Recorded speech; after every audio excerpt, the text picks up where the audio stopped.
네, 인사드리겠습니다. 제가 수자고 두 번째 와요. 한 2년 전에 한번 찾아뵙고요. 오늘 원장님하고 좀 잘 알아서 이제 두 번째 설명을 했는데, 실제 고등학교 1학년, 2학년 학생들이다 보니까 조금 마음이 편해요. 그죠? 제가 오늘 아까 낮에도 고3 문과, 이과 설명을 한번 했고요. 어저께도 고등학교 3학년 학생들 학부모님들 설명을 두 번을 했는데, 표정이 굉장히 우울하세요. 고등학교 3학년이 되면. 왜냐면 현실 세계에 내려오신 분들이거든요. 근데 이제 고등학교 1학년, 2학년 어머님들은 현실 세계에 있는 게 아니라 이상 세계에 있죠. 아직까지. 좀 편하게 이제 생각을 할 수 있을 것 같아서 하나하나 편하게 한번 시작을 한번 해보도록 할게요. 사람들이, 우와, 이건 넘겼는데? 여긴 안 넘어갔네? 잠깐만요.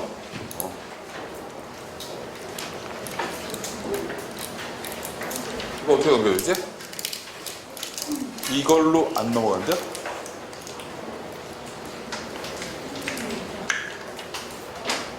됐나? 됐다. 네. 처음 사용해봐서. 처음에 이런 주제가 나와요. 대학은 점점 들어가기 쉽다, 어렵다. 사람마다 굉장히 얘기가 많습니다. 그럼 첫 번째 예를 한번 들어보도록 할게요. 실제 우리나라 대학 입시에서 노무현 대통령이 처음 대학 입시를 시작했던 시기가 언제냐면 2005학년도예요. 실제 2005학년도는 학생 숫자가 몇 명이었냐면 55만 명이었습니다. 그럼 이때 이제 그냥 이거 보시고 저를 보시면 돼요. 실제 이때는 어떤 시대였냐라고 질문을 하면 의대도 있었고요, 약대도 있었고요, 또 대학 입시가 정시 위주로 아이들을 선발했어요. 수시가 10% 20%밖에 안 됐던 때거든요. 그러다 보니까 대학을 들어가는 방법이 하나예요. 그래서 그때는 속된 말로 우리 이제 이 근처에 고려대학교가 있잖아요. 고려대학교 문과를 들어가려고 하면 국어, 수학, 영어, 사회를 100분이 96이라는 숫자를 수능에서 다 맞으면 고대 영어 영문학과를 갔어요. 그때 국제 어문이었는데, 자연계 아이가 96에 100분위를 다 맞으면 서울 말해서 서울의 한양대 의대쯤을 갔던 때가 그때 시대입니다. 이유는 두 가지예요. 수능 위주로 아이들을 선발하기 때문에, 또 하나 학생 숫자가 55만 명이기 때문에. 근데 자꾸 학생 숫자가 늘어납니다. 좀 접어듭니다. 58년 개띠가 뭐냐라고 하면 1차 베이비붐 세대를 우리가 58년 개띠라고 해서, 어머니도 옛날 58년 개띠 이런 농담을 되게 많이 들었어요. 이 농담이 뭐냐면 지천에 널렸다라는 의미거든요. 그래서 이분들의 자제분들이 제일 많이 소위 말해서 고등학교를 졸업할 때가 2010년 근처입니다. 2010년대가 2011학년도죠. 대학 입시로 보면. 그래서 우리나라 대학 입시 2011학년도는 어떤 시기냐면 73만 명이 고등학교를 졸업했고요. 실제 수능을 본 아이들이 68만 명이었어요. 그럼 다시 얘기하면 2005랑 2011학년도랑은 딱 6년 차이가 나는데, 아이들이 몇 명이 늘어나냐면 13만 명이 늘어납니다. 해마다 2만 명씩 계속 인구가 늘어나요. 그럼 첫 번째, 1, 2학번은 대학 들어가기 되게 어려웠겠다. 그럼 이제 어머님들은 우리 아이를 굉장히 아이들이 적게 낳을 때 낳으셨으니까 소위 말해서 효도받을 권리가 있습니다. 1, 2학번 애들은 안 낳았으니까. 1, 2학번은 또 아까 제가 말씀드렸죠. 58년, 59년의 아빠들은 어떤 사회생활을 했냐면 대학이 중요하다라는 굉장히 사회생활을 하면서 느꼈던 감정이 굉장히 큽니다. 그래서 68만 명이 수능을 봤는데 대학 진학률이 몇 프로였냐면 82%였어요. 그럼 68 곱하기 82, 0.81을 하면 55만 명 정도가 대학 졸업자입니다. 이 아이들이 지금 언제 졸업을 했냐면, 여학생들은 재작년에 졸업을 했고요. 지금 남학생들이 올해 졸업을 합니다. 4년제 대학교를 나오고 2년 군대를 갔다 오니까. 우리나라가 3년 전부터 취업이 어렵다라고 얘기해요. 지금 저희 회사에 제 바로 밑에 인턴이 2명이 와 있는데, 이 옆에 한양대 경제금융학과 나온 친구들이에요. 남학생 1, 1학번인데 이 아이가 대학을 들어갔을 때 11학번 때에는 실제 신입생으로 딱 들어가면 이제 선배들이 이런저런 얘기를 하죠. 뭐라고 얘기하냐면, 대학의 낭만은 1학년, 2학년 때 즐겨야 돼. 놀아. 라고 해서 계속 선배들이 술 사주고 맨날 수업 땡땡이 치게 하고 이렇게 했던 친구들입니다. 근데 이 아이들이 대학을 졸업하고 취업을 하려고 보니까 취업이 안 돼요. 여러 가지 이유가 있죠. 우리나라 경제 성장률이 3%대에서 연착륙을 한다. 일자리가 안 늘어나는구나. 첫 번째. 두 번째는 대학을 졸업하는 아이들이 55만 명 세대에서 가파르게 68만 명으로 늘어난다. 학생 숫자가 13만 명이나 늘어났으니 당연히 취업하는 게 어려웠던 게 지금 1, 1학번, 지금 대학 졸업하는 아이들입니다. 근데 또 이제 아이들이 감소하기 시작합니다. 계속 감소를 해서 작년 수능을 본 아이들이 몇 명이냐면 58만 5천 명이에요. 작년이 16학번입니다. 16학년도인데 그러면 11학년도랑 16학년도는 5년이 지났는데 학생은 몇 명이 감소했냐면 10만 명이 감소했어요. 올해 고등학교 3학년 몇 명 감소할 거냐면 2만 2천 명 감소할 겁니다. 그래서 올해 고등학교 3학년 친구들이 56만 명 초반이 될 거고요. 고2 학번에 손 들어갈까요? 고2? 고2는 내년에 몇 명 줄 거냐면 4만 명 줄 겁니다. 내년 4만 명 줄 거라서 지금 현재 고3, 고2, 고1 중에 대학 들어가기 가장 쉬운 세대는 고등학교 2학년. 내년에 대학 입시는 52만 명이다.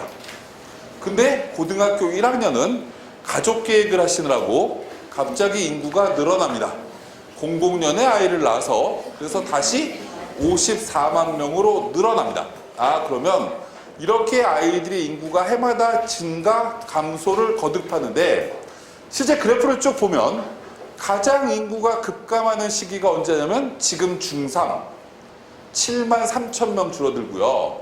지금 중2 고1보다 15만 명 줄어듭니다. 그럼 다시 얘기하면 올해 고2와 지금 중학교 2학년은 딱 3년 차인데 이 기간 동안에 아이들이 줄어드는 숫자는 약 12만 명이 줄어듭니다. 그러면 이런 생각을 해야 되겠죠. 첫 번째, 68만 명이 대학을 들어가던 시대에 대학을 나온 아이들이 취업난이다. 이건 현재예요. 어머님들이나 아버님들이 우리가 착각하시면 안 되는 것 중에 하나가 뭐냐면 현재 관점으로 보고 미래를 예측합니다. 굉장히 잘못된 방법이에요. 실제로 지금 취업이 어렵다라고 얘기하고 인구론이라는 얘기가 나와요. 인구론 얘기가 언제 나왔냐면 3년 전에 나왔습니다. 3년 전에 이 얘기가 나오면서 우리나라의 가장 큰 문제점 중에 하나가 뭐냐면 학생이 2만 명씩 계속 주는데 문과는 3, 4만 명씩 줄고 이과는 계속 늘어납니다. 그럼 여기서 또 하나 문제. 우리 아이가 지금 취업을 하는 게 아닌 거죠. 지금 우리가 졸업하는 대학 제도, 지금 대학 입시를 치른 2011학년도 아이는 문과가 60%, 이과가 40% 세대의 세상을 살았던 아이들이 대학을 들어갔으니 문과 아이들이 넘쳐나는 거죠. 그러니까 문과가 취업이 어려워. 근데 지금 고2, 고1 아이들이 지금 현재로 가면 이과가 오히려 더 많습니다. 그럼 이 아이들이 다시 세상에 취업을 하려고 나올 때는 또 반대가 될 겁니다. 인구론이가 아니라 자구론이 나올 수도 있어요. 자연계가 논다 라는 얘기가 다시 나올 수 있습니다. 첫 번째 제가 말씀드리고 싶은 건 통계를 우리가 볼 때는 미래를 예측하면서 봐야 되는 거지 현재 걸 보고 미래를 그대로 적응시키는 건 굉장히 잘못된 방법이다. 첫 번째고요. 두 번째, 어찌됐건 취업하기가 점점 쉬워지는 게 지금 세상이 될 겁니다. 2만 명씩 계속 줄고 우리 후대 때는 15만 명이 준다. 2년만 지나면. 고등학교 2학년, 1학년 친구들은. 그러면 나중에도 취업하는 게 어려울 거냐? 라고 질문하면 예측이 어렵죠. 근데 취업이 쉬워지는 게 당연한 거예요. 지금 대학 졸업하는 아이와 우리 아이가 대학 졸업할 때는 학생 숫자가 30만 명 차이가 난다는 거죠. 중2 관점으로 보면. 이때도 취업이 어려우면 우리나라는 정말 헬조선이 될 거예요. 그죠? 또는 소위 말해서 인공지능이 너무 발달이 돼서 알파고가 사회 전반에 너무 많아지면 취업하기가 어려울 겁니다. 제가 88학번이에요. 제가 88년 2월에 여기서 가까운 용문고등학교를 졸업했어요. 용문고등학교를 졸업을 했는데 저는 아이가 지금 6살입니다. 아이가 6살에서 굉장히 어려요.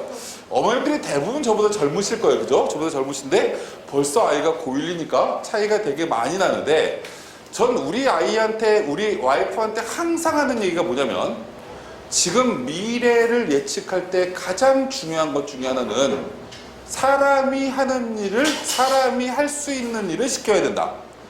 기계가 대체하는 일을 시키지 않았으면 좋겠다가 제가 항상 하는 얘기고, 제가 미용실을 지금 7년째 단골이 있어요.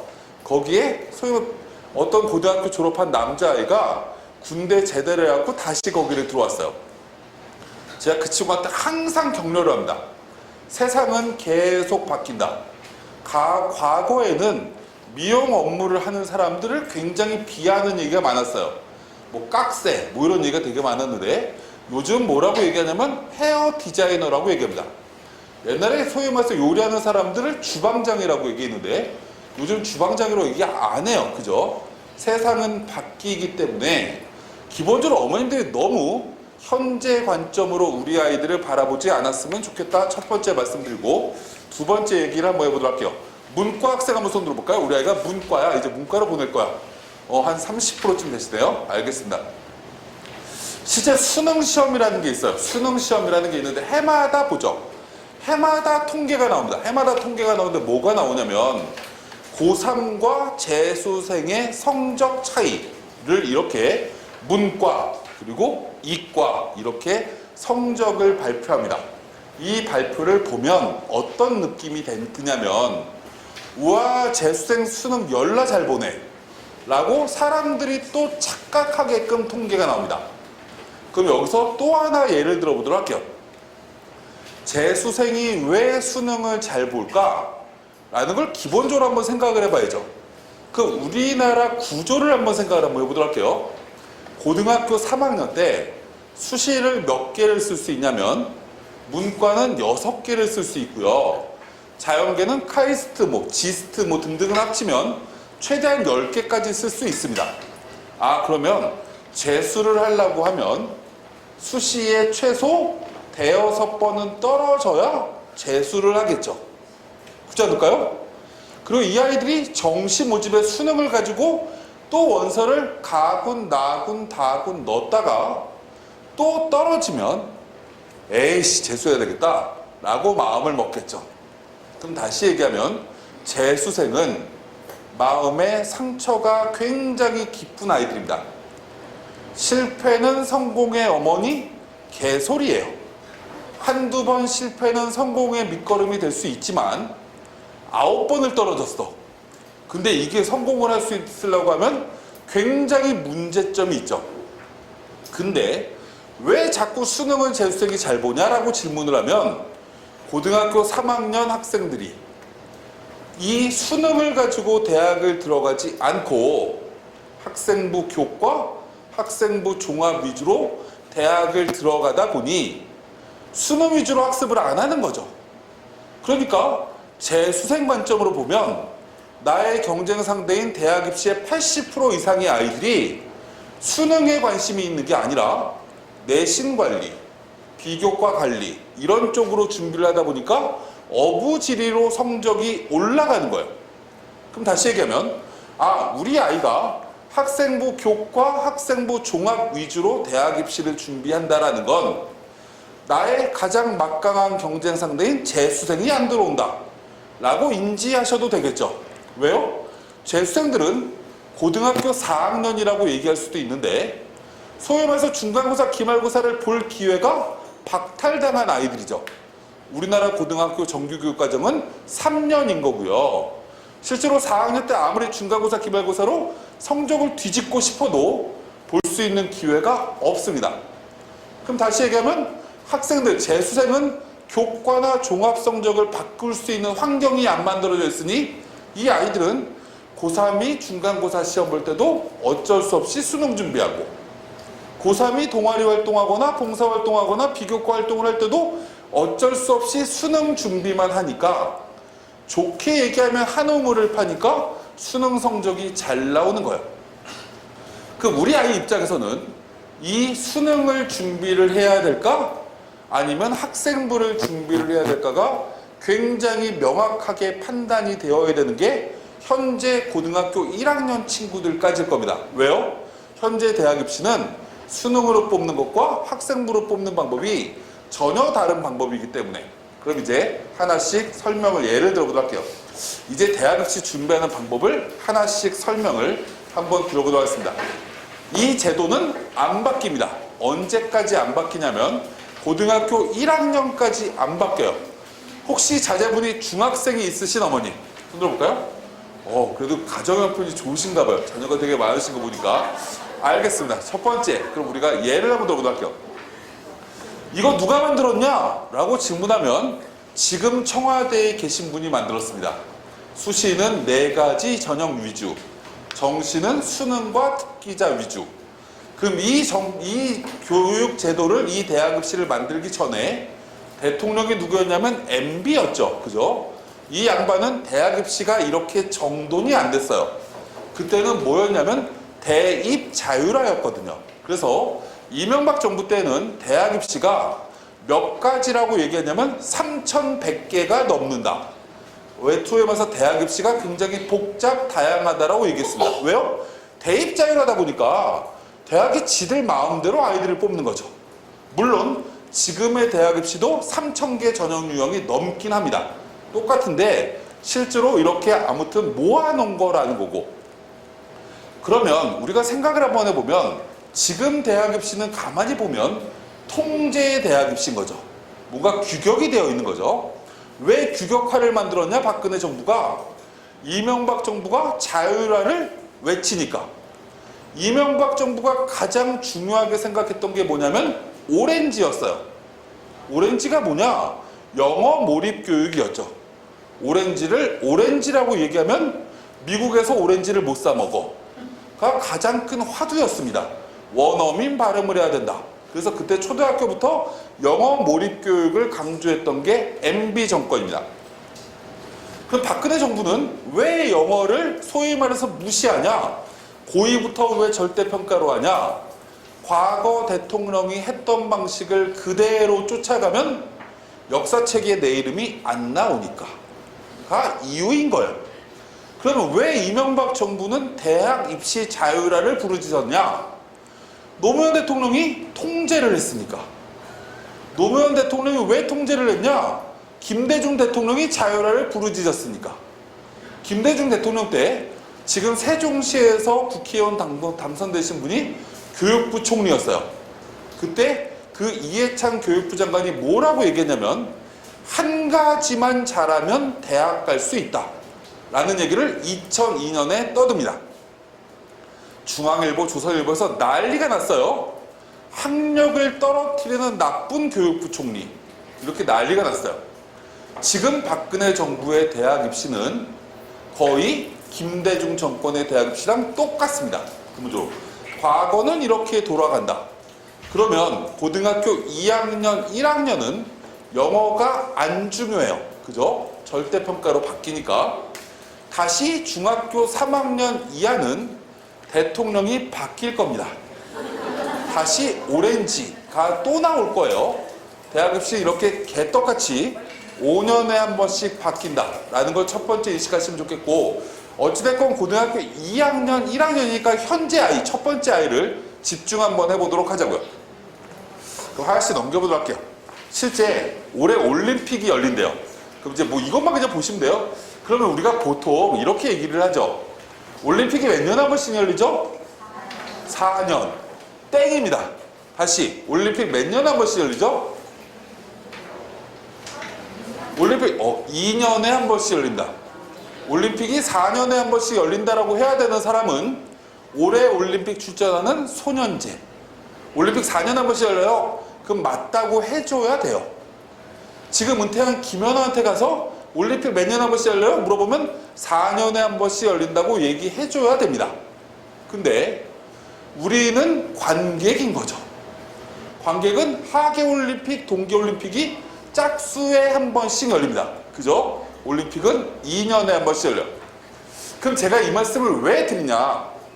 아까 앞서 잠깐 보았지만 아까 앞서 잠깐 봤지만 대학 입시가 이렇게 아이들을 선발하는데, 이 대학 입시는 기본적으로 운동선수를 뽑는 방법과 똑같습니다.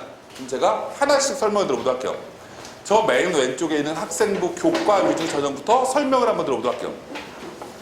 이 동네 예를 들면 안 될 것 같아서 저희 회사에 다니고 있는 직원의 한 명이 지금 대학교 1학년이에요. 대학교 1학년인데 이 아이는 저쪽에 남가자동이라는 곳에 살고 있었고, 고등학교를 어디를 가려고 했냐면 명덕 외고를 가려고 했어요.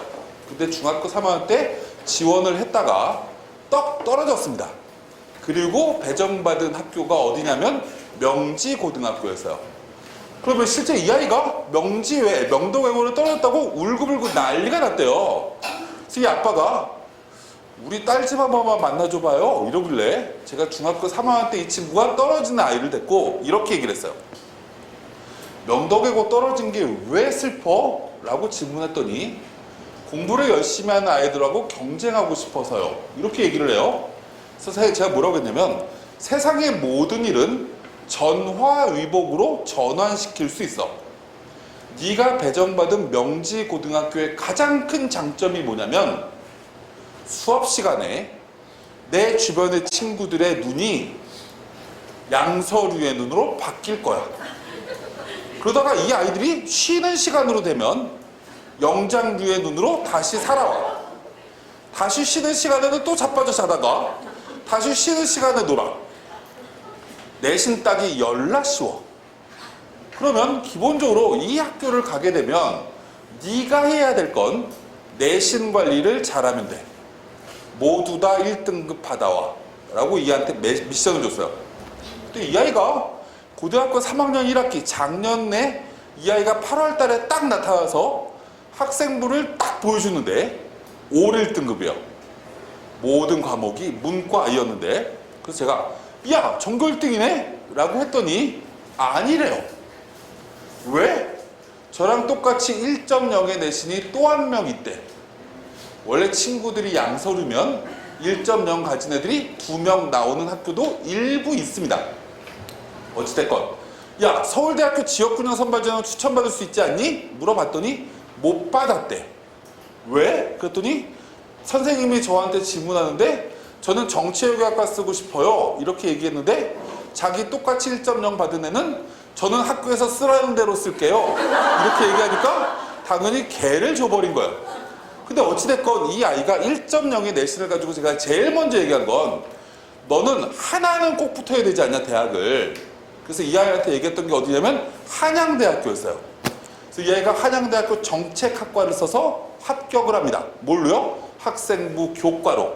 내신이 1.0이니까 하나를 합격하면 나머지 5장을 가지고 뭔 짓을 해도 상관이 없는 거죠.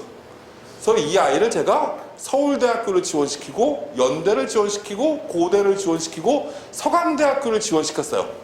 그랬더니 6개를 지원한 것 중에 고려대 논술 전형 딱 하나 빼고 나머지는 싸그리 다 붙어서 5관왕했습니다.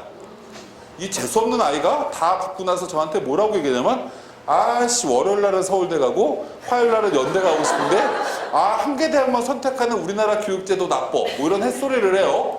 근데 어찌됐건 이 아이가 실제 수능을 어떻게 받았냐면, 국어가 2등급, 영어가 1등급, 사회가 2등급 하나, 1등급 하나였어요. 근데 수학이 몇 등급이었냐면 수제학원을 안 다녀서 4등급 맞았어요, 수학을. 제가 이 친구한테 8월 달에 뭐라고 얘기했냐면, 너는 학생부 교과 전형으로 대학을 들어갈 거니까 수학 버려 라고 얘기했어요. 그때 이 아이의 수학 성적이 2등급을 겨우 맞는 실력이었는데, 제가 얘한테 물어본 거죠. 야 너는 국어, 수학, 영어, 사회 중에 제일 어려운 과목이 뭐야? 물어봤더니 수학이래. 그럼 수학하지 마 라고 얘기를 했어요. 수능 수학을. 왜요? 필요가 없거든요. 얘가 서울 교대를 쓸 거면 의미 있을 수도 있는데, 우리나라 수시 모집에서 수능 최저를 4개 영역 모두 다 요구하는 학교는 없어요. 문과 기준으로. 있다라고 하면 연대 논술밖에 없어요, 기본적으로. 그러면 할 필요가 없었던 거죠. 하지 말라고 했더니 이 친구가 8월 달부터 수학을 놔버렸어요. 그랬더니 2등급 받던 아이가 4등급으로 수능이 떨어집니다. 그래도 서울대 가는데 전혀 문제 없고 연대 가는데 전혀 문제 없고 고대 가는데 전혀 문제 없었던 거죠. 그래서 이 친구가 5개를 붙습니다. 나중에 저한테 장문의 메일을 보내서 고등학교 1학년 입학하기 전에 왜 내신만 준비하라고 하는지 자기는 이해가 안 됐는데 끝나고 나니까 이해가 돼요. 저보다 서울대를 쉽게 합격한 사람은 찾아보기 힘들걸요? 이런 뭔가 말도 안 되는 소리를 메일로 보냈어요. 한 가지에 집중하면 된다고요. 학생부 교과. 두 번째, 학생부 종합전형. 또 잠깐 예를 한번 들어보도록 할게요. 학생부 종합전형이 뭐냐라고 질문하면 일반적 얘기를 한번 해보도록 할게요. 제가 어저께는 우리은행 임직원 대상 설명을 했고 이번 주 토요일 날은 하나은행 임직원 대상 설명을 해요. 예를 한번 들어보도록 할게요. 9월달, 10월달이 되면 은행들이 신입 회원을 뽑습니다. 제가 이제 인사팀에 있어요. 와, 근데 서류가 막 들어옵니다. 와, 서류를 딱 보다 보니까 공통점이 발생을 해요. 서울에 있는 S대학교 경영학과이고 학점이 4.0이에요. 그래서 하나하나씩 서류를 검토했더니 서울대 I 하나, 서울대 경영, 서강대 경영, 성균관대 경영, 서울시립대 경영, 숭실대 경영, 서경대 경영 6명이 지원을 합니다. 학생부 교과 전형 관점으로 보면 이 아이들은 똑같은 아이들이에요. 학점 4.0이니까. 그죠? 내신 등급이 똑같으니 이 아이들 중에 누구를 뽑아야 될까? 판단하기가 어려워요. 교과는. 누군가 하나 4.01 학점이 있었으면 걔가 합격했겠죠. 근데 학생부 종합전형은 사람이 판단하는 겁니다. 누구 뽑지? 어머님이 인사팀에 있으면 누구 뽑으실 건가요? 마음속으로 생각하세요. 대부분 사람들 생각이 똑같은 거죠. 학생부 종합전형은 그러면 무엇을 보냐? 아이의 학력을 평가하려고 하는데 같이 보는 게 이 아이가 어느 고등학교냐부터 같이 봅니다. 기본적으로 학생부 교과 전형이나 논술 전형이나 수능으로 대학 갈 때는 얘가 어느 고등학교를 나왔든 검정고시 출신이든 평가할 때 이 기준은 들어가지 않습니다. 근데 종합전형 하나는 이 아이의 출신 고등학교부터 여러 가지가 들어가는 거죠. 그래서 이 근처에 있는 학교 중에서도 뭐 H여고 막 교감쌤이 바뀌고 나서부터 막 뜨기 시작합니다. 학교의 컬이나 무언가를 잘 만들면 대학에서 인정하기 시작을 하는 거고 이게 무언가 미흡하면 대학이 별로 좋아하지 않는 거죠. 그럼 또 한 번 예를 한번 들어보도록 하겠습니다. 실제 제가 작년의 사례를 몇 가지를 설명 한번 들어보도록 할게요. 작년에 이 지역에서 굉장히 가까운 고등학교에 다니는 아이가 한 명이 있었고요. 한 명은 저쪽에 이제 한강 근처에 다니는 목동에서 조금 가까운 강서구에 있는 하나의 아이가 있었어요. 강서구에 있는 아이는 마포고등학교라는 과학중점학교를 다니는 이과 학생이었는데 내신이 1.8등급이 조금 넘어갔어요. 1.8이 조금 넘어갔는데 이 아이의 가장 큰 단점이 뭐였냐면 수능 모의고사를 봐면 국어를 열나 못해요. 국어를 3등급을 받으면 와, 이번 시험 대박이야. 왜 이렇게 국어 잘 봤지? 이런 아이예요. 근데 수학이랑 영어랑 과학은 되게 잘합니다.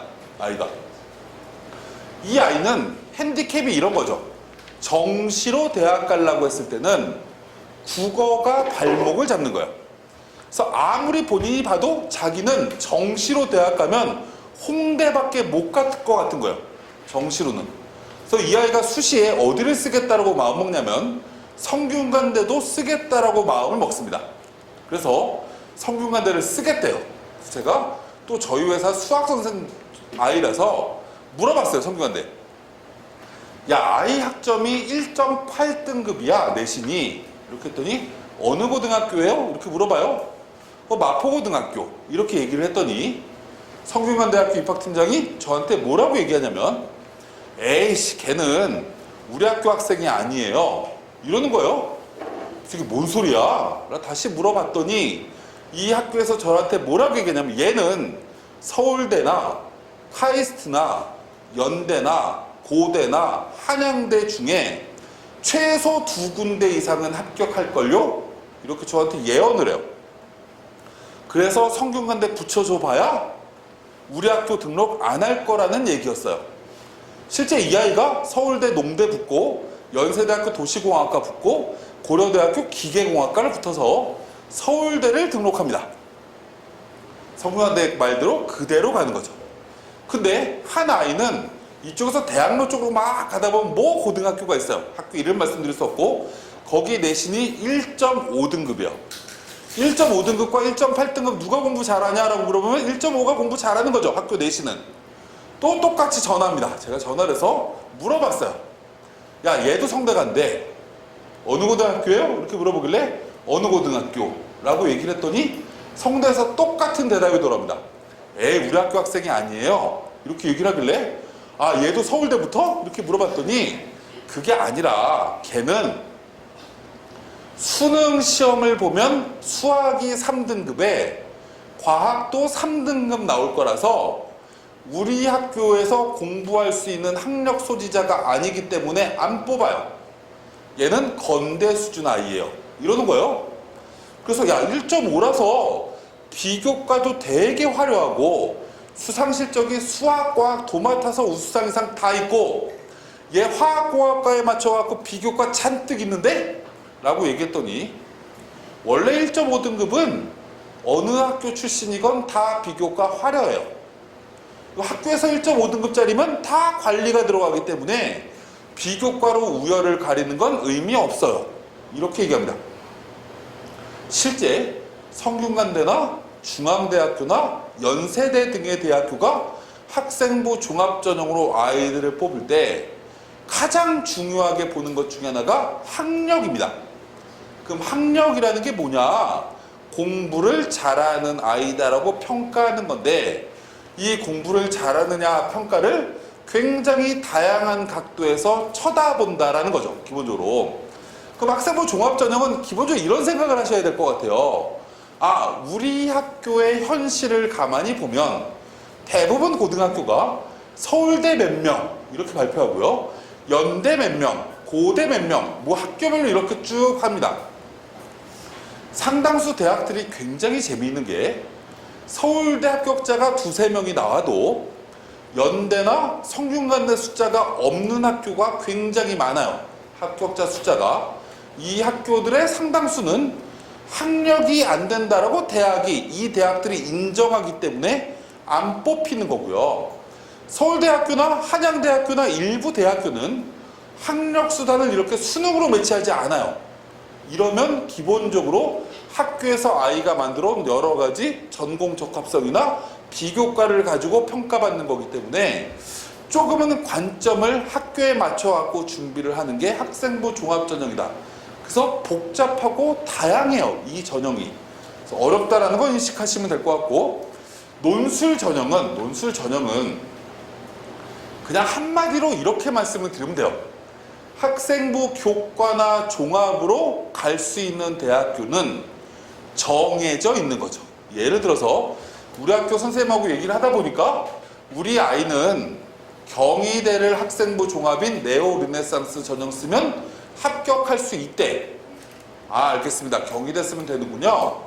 근데 우리 아이를 조금 높여 쓰고 싶은데요. 한양대 쓰면 어떨까요? 라고 질문했더니 지금 자제 분야 내신 성적 비교과 수준을 가지고 우리 학교에서 한양대를 붙은 전례가 없대.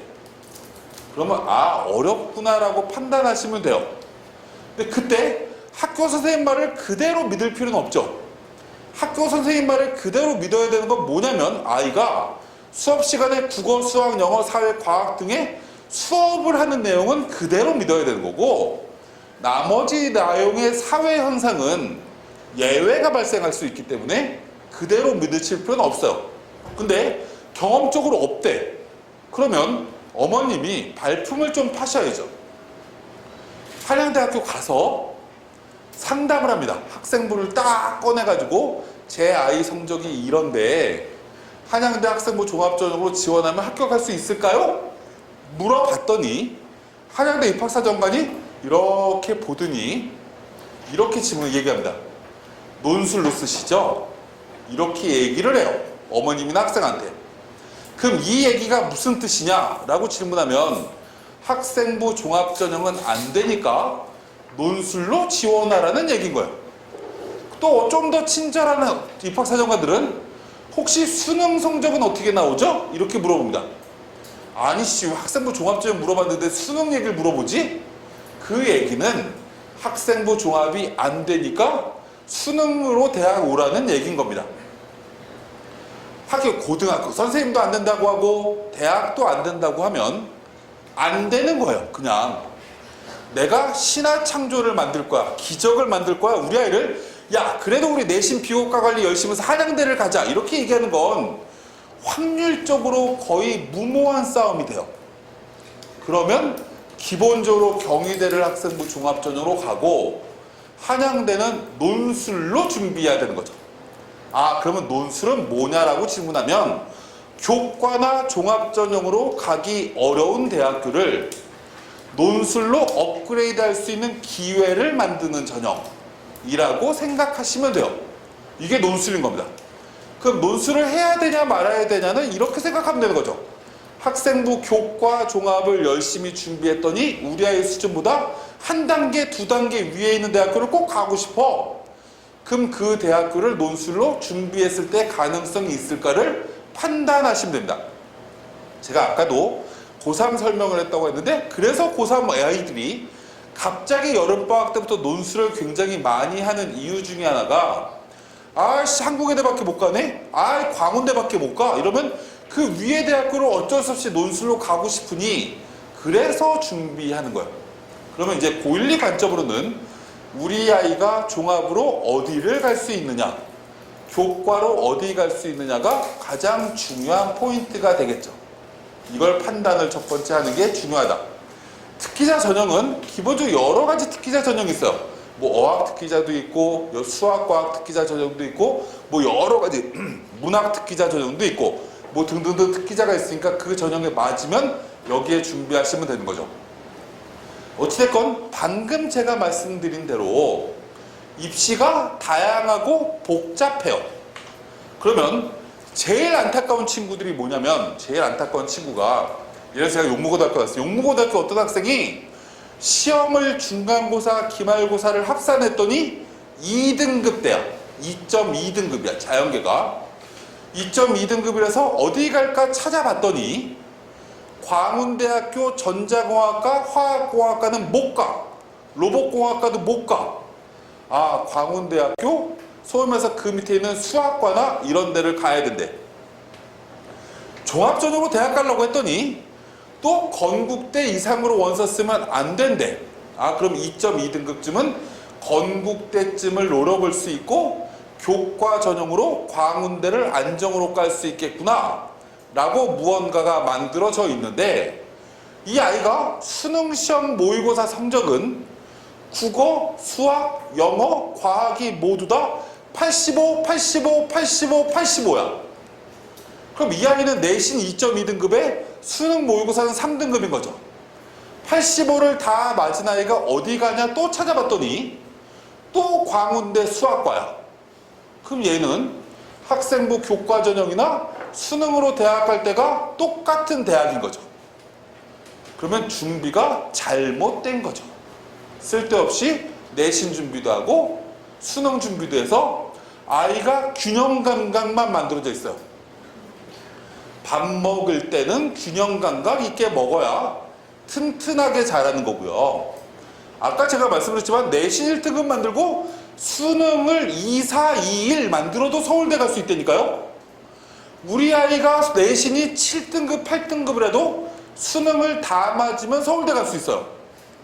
다시 얘기하면 극단적으로 내신과 수능은 병행해서 준비해야 되는 게 아니라 얘는 어느 쪽으로 강점을 가질 수 있느냐를 기본적으로 판단하고 한쪽을 집중해야 되는데 우리 고등학교 학생들은 참 안타까운 게 4월달 되면 중간고사 준비, 6월달 기말고사 준비, 모의고사 볼 땐 수능 모의고사 준비, 뭐 공부를 이거 했다, 요거 했다, 저거 했다. 이것저것 다 준비해서 다 소위 말해서 광운대를 만들어놔. 뭐 논술로 써도 광운대, 교과로 써도 광운대, 수능으로 써도 광운대. 이거를 운동선수 관점으로 보면 100m 달리기 4등, 200m 달리기 4등, 400m 계주 4등, 높이뛰기 4등. 참가의 의의를 두는 거죠. 메달 하나도 못 따. 연금 한 푼도 못 받아. 이러면 원하는 대학 가기가 되게 어렵다라는 겁니다. 왜 아이들이 이렇게 공부하냐? 엄마가 이렇게 공부를 시키니까 그런 거죠. 학교 교장 선생님이 중간고사 때가 되면 중간고사 중요하다고 하고, 모의고사 보면 모의고사 중요하다고 하고, 봉사활동 중요하다고 하고, 동아리 중요하다고 자꾸 얘기하니 이것저것 아이가 다 우왕좌왕하다가 본인의 특기를 하나도 못 만드니 아이들이 대학을 원하는 대학을 못 가는 겁니다. 첫 번째, 이걸 생각하시고 하나씩 설명을 그 다음 들어보도록 할게요. 갑자기 분위기가 싸해졌어요. 그죠? 그래서 이제 제일 중요한 건 과정을 어떻게 생각해야 되느냐를 중요하게 생각해요. 이게 뭐냐면 과정이 중요하다라는 얘기는 1학년 1학기부터 3학년 1학기까지의 내신 성적을 기본적으로 위주로 뽑는 전형이 학생부 교과, 학생부 종합, 특기자 위주 전형인 거예요. 이 특기자는 수학, 과학이라든지 일반적인 특기자. 그러면 위에 있는 전형은 내신을 어디쯤 확보했느냐에 따라서 기본적으로 가능한 거죠. 그럼 예를 들어보도록 할게요. 고등학교 1학년 학부모 손 들어볼까요? 대부분이시구나. 고등학교 1학년 관점으로 보면 고등학교 1학년 내신이 끝났습니다. 그럼 현행 대학입시의 과정 중심의 전형으로 보면 10% 내신이 끝난 대학교가 있어요. 10%가 끝났다는 얘기는 고등학교 1학년 1학기 내신이 10% 들어가는 대학이 있다는 거죠. 대표적으로 어디냐면 고려대학교, 연세대학교, 건국대학교, 광운대학교, 그리고 부산대, 경북대 등의 대학교가 있습니다. 갑자기 생각난 게 대학 뺑뺑이를 하면 여기는 정말 좋겠다. 갑자기 이 생각이 왜 들죠? 어찌됐건 연대 고대는 10% 내신이 끝났다. 왜요? 1학년 내신이 20%거든요. 그러니까 1학기니까 10% 들어가는 거예요. 그럼 연고대는 어디 내신이 제일 중요하냐? 3학년 1학기 내신이 40% 들어갑니다. 반영 방법이 1, 1, 2, 2, 4 이렇게 들어가요. 1학년 1학기부터 3학년 1학기까지가 10%, 10%, 20%, 20%, 40% 이렇게 들어간다는 거죠. 그럼 예를 한번 들어보도록 할게요. 우리 아이가 이제 아직 성적표 받으셨나요? 고1 아직 못 받으셨죠? 너무 받고 상처받지 마세요. 딱 받았는데 예를 들어서 우리 아이가 내신이 2등급, 2등급, 2등급, 2등을 맞았어. 문과이라서 국어, 수학, 영어, 사회. 이과는 국어, 수학, 영어, 과학이 다 2등급이야. 그럼 원래 2등급짜리가 학생부 교과로는 어디 가냐면 작년 기준으로 했을 때 여기서 또 가까운 세종대학교를 내신 2등급짜리가 지원하면 문과는 떨어집니다. 작년에 떨어졌어요. 세종대 무시하지 마세요. 이과는 2등급짜리가 붙습니다. 보통 2.2등급짜리가 붙는 게 세종대학교요. 그럼 2등급이 누구냐라고 하면 상위 11% 이낸 거죠. 상위 4.01부터. 그러면 우리 아이가 다니고 있는 반이 35명이라고 가정하면 4% 이내에 들어가는 애가 몇 명인 거죠? 1.4명인 거예요. 맞죠? 그 우리 아이가 반에서 1등이면 거의 1등급인 거고요. 반에서 2등이면 1등급 받을 확률이 40%밖에 안 돼요. 저 공부 잘하는 반은 2등도 1등급일 거고 공부 못하는 반은 2등은 2등급일 겁니다. 어찌됐건 2등급은 그러면 어디까지냐면 11%까지예요. 35명이 한 반이니까 11%가 몇 명이냐면 3.85명입니다. 35명일 때 4등 안에 드는 친구가 내신이 2등급인 거죠. 어머님 옛날 생각하지 마세요. 반에서 3등, 반에서 4등이 공부 잘했던 게 옛날 세대입니다. 왜요? 옛날에는 우리나라 고등학교가 600개였고요. 지금은 우리나라 고등학교가 인문계 고등학교가 1850개입니다. 그러니까 당연히 내신 3등이 옛날하고 달라요.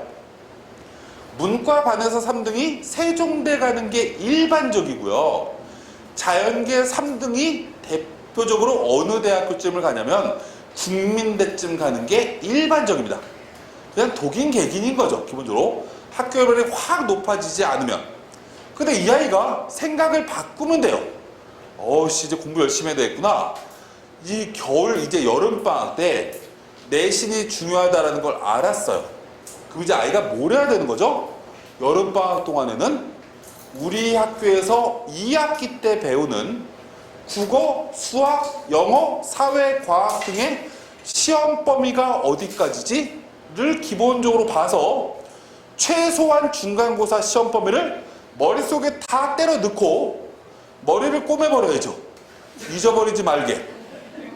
잊어버리지 않게 반복 학습을 할 수 있는 뭔가 시스템이 만들어져야죠. 그래서 다음 시험에 중간고사 봤더니 100이야. 그럼 1등급이겠죠. 100점 맞는 거 열나 쉬워요. 왜요? 9월달 배우는 내용과 10월달 배우는 게 중간고사입니다. 10월 중순에 봐요. 국어 1시간에 4시간 들었어요. 수학 4시간 들었고 대부분 4시간 들었습니다. 그러면 9월달에 국어를 몇 번 배우냐? 최대 16번 배우는데 추석이 껴있고 10월달에 막 국경일 맡겨있어요. 그럼 10월 20일쯤 중간고사를 본다라고 하면 실제 배우는 시수는 일주일에 4번 5주가 안 됩니다. 20시간 배운 걸 시험 보는데 그것도 다 못 맞으면 학생의 본분이 아니죠. 그렇지 않나요? 아니 정말 어머님들이 이런 반응을 보이면 정말 큰일 나는 게 소위 말해서 이 한 달 5주 동안 배우는 게 50페이지밖에 안 돼요. 이거를 다 못 맞을 거면 어떻게 대학 가겠다고 공부를 해요? 시험 범위가 5주밖에 안 되는데. 근데 아이들이 왜 다 못 맞냐? 제일 잘못된 공부 방법을 하고 있었어요. 아이들이 오늘 하루도 충실히, 저희 학원에 재수하고 있는 애가 갑자기 여기다 이렇게 붙여놨어. 오늘 하루도 충실히. 그래서 제가 얘 뒤통수를 빡 때리면서 야 임마 네가 택시 드라이버냐? 왜 오늘 하루도 충실이야? 공부할 때 제일 잘못하는 게 오늘 하루도 충실입니다. 예를 들어볼까요?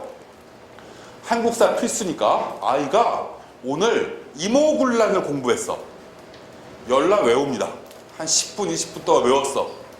우와 다 외웠다 라고 생각하고 아이들이 관행적으로 엄마가 어릴 때부터 막 눈높이 구멍 이런 거 자꾸 시켜갖고 공부하면 문제 풀래.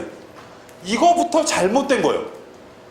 방금 전에 이모군란 외워놓고 책을 덮고 1분 있다가 다음 중 이모군란에 해당되는 것이 아닌 것은 자꾸 앉아있으면 아이가 어패류의 두뇌도 아니고 당연히 맞추죠. 그리고 공부 다 했대. 미친 거죠 이거는. 그리고 중간고사 시험 볼 때 틀리면 아이들이 뭐라고 얘기해요? 엄마 아빠한테 사기칩니다. 실수로 틀렸어요 라고 얘기하죠. 실수가 아닌 거예요. 이모군란 배우고 갑신정변 배우고 가보개혁 배우고 막 배우고 축구하면서 뛰어놀다 보니까 뇌가 흔들려서 막 섞이는 거죠. 제가 말씀드리는 내용의 가장 큰 본질은 중간고사 시험은 굉장히 100점 맞기가 쉬운 거예요. 시험 범위가 지엽적이기 때문에. 이걸 50일 동안 배우는 내용을 선행학습 한 번 하고 반복을 중간중간 끼워 넣어서 안 까먹게끔 만들면 되는 거죠. 제일 좋은 방법은 노트 하나 만들면 돼요. 일기장 쓰면 돼요. 가보개혁 오늘 공부했으면 가보개혁 공부했다고 써놓으면 되죠. 아이가 처음에는 불편하면 그 옆에 뭐라고 써야하면 중요한 핵심 키워드를 적어놓으면 돼요. 예를 들면 언제, 누가, 의 뭐 이런 걸 쭉 옆에다 적어놓으면 되죠. 거기다가 옆에다가 해설까지 답까지를 다 적어놓으면 팔운동인 거예요. 이거는 그걸 왜 적고 앉아 있어요? 그리고 책을 보면 아, 또 안다라고 착각이 옵니다. 사람의 두뇌는 착시 현상이라고 하죠. 누가 이렇게 적어놨는데 답이 없어. 그럼 머릿속에서 끄집어내야 되는 거죠. 누구였지? 끄집어내려고 하는데 도통 기억이 안 나면 다시 확인하면 돼요. 뭘 가지고요? 공부했던 책 가지고. 이걸 중간중간 반복을 하면 머릿속에서 정리가 되는 거죠. 아, 이거 외웠네? 이거 까먹었네? 다시 한번 봐야 되겠네? 이렇게 돼야 중간고사, 기말고사를 다 맞아요. 수업 시간에 학교 수업, 학원 수업 열심히 들으면 아이들이 뭘 하냐면 이거예요. 고개 운동, 목 운동인 거죠. 그리고 집에 와서 문제 풀으면 풀려요. 왜요? 두세 시간 있다가 문제 풀고 앉아있으니까. 근데 시험은 2달, 3달 있다가. 사람은 망각의 동물입니다. 그러니까 당연히 잊어버린 거죠. 어찌됐건 내신 1등급을 쭉 깔면 5, 1등급을 쭉 깔면 1학년 1학기가 10% 들어가니까 2등급이 10%인 거예요. 그럼 2 곱하기 0.1을 하면 되는 거고 나머지 90%를 그럴 가능성은 별로 없지만 5, 1등급을 다 맞으면 1 곱하기 0.9 이렇게 해서 아이의 내신은 1.1등급이 됩니다. 어디 관점으로요? 연대, 고대, 건국대 관점으로. 아, 그럼 아직 10%밖에 안 끝났구나 라고 이해하시면 돼요. 근데 그 밑에 상당수 대학교는 1학년 1학기 내신이 20%입니다. 2학년 1학기 내신도 20%, 3학년 1학기 내신도 20%. 반영 비율이 똑같아요. 그러면 2학년 1학기를 끝난 어머님 관점으로는 이런 대학교는 내신이 60%가 끝난 거예요. 전반전이 끝나고 후반전이 벌써 시작됐어요. 교과 종합 관점으로는. 우리 아이가 연고대 노릴 만한 친구라고 하면 40% 끝난 거죠. 2학년 1학기도 10, 10, 20이 끝난 거니까 아, 이렇게 기본적으로 이해하시면 될 것 같고 내신을 이렇게 쭉 준비를 하다 보니 2학년 1학기가 딱 끝나는 순간 자기 점검을 첫 번째 해야 됩니다. 왜 점검을 해야 되냐? 내신을 계속 끌고 가야 되냐 말아야 되느냐를 기본적으로 고민해야 되는 거죠. 와, 우리 아이 내신이 지금까지 쭉 만들어 놓은 게 2.5등급이에요.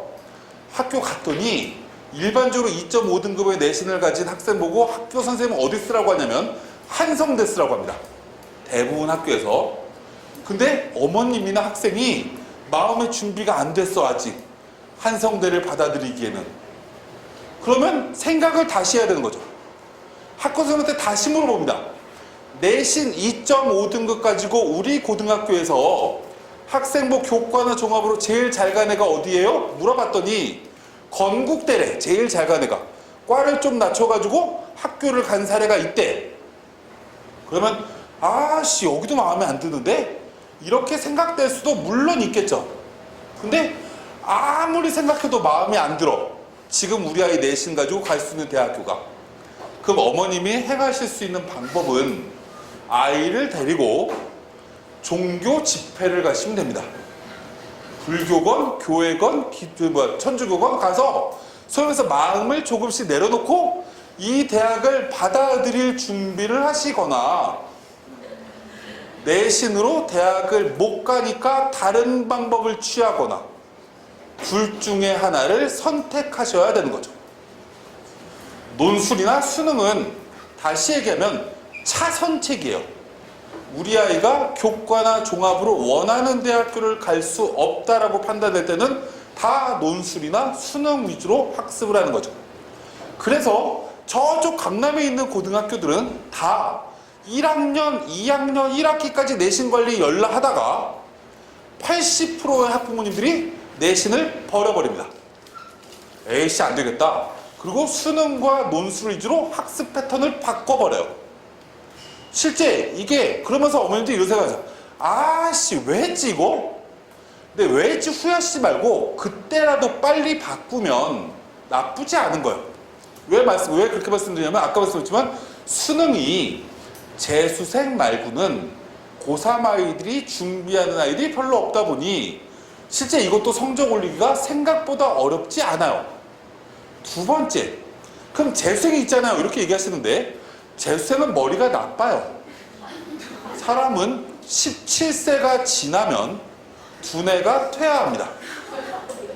그리고 또 하나, 한 번 더 보면 성적이 올라간다는 건 말도 안 되는 소리입니다. 저희 형이 서울대 법대를 나왔어요.